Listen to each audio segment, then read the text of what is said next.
అందరికీ నమస్కారం అండి. అవసరానికి అబద్ధం ఆడేవనుకోండి, ఆ అబద్ధం బోళ్ళని అబద్ధాలు ఆడుతుంది. ఒక్క అబద్ధం అవసరానికి ఆడితే దాన్ని బోళ్ళు అబద్ధాలు చేయవలసి వస్తుంది. లైఫ్ అంతా అబద్ధాలు అయిపోతూ ఉంటాయి. ఒకటి కప్పెడతాక ఇంకోటి అబద్ధం ఆడాలి, ఇంకొకటి కప్పెడతానికి ఇంకోటి అబద్ధం ఆడాలి. ఆ అబద్ధాల బ్రతికి అయిపోతూ ఉంటుంది.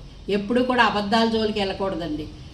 అత్యవసరమైన పరిస్థితిలో ఎప్పుడైనా ప్రాణ సంకటం అవుతుంది అనుకున్నప్పుడు ఒక మాట అవతల జీవితాన్ని కాపాడటానికి ఒక అబద్ధం చెప్పాలి తప్ప అస్తమానం అబద్ధాలు ఆడుతూ ఉంటే దాన్ని కప్పెట్టుకుంటే వెళ్ళాలంటే మొత్తం లైఫ్ అంతా అలా అయిపోతూ ఉంటుంది.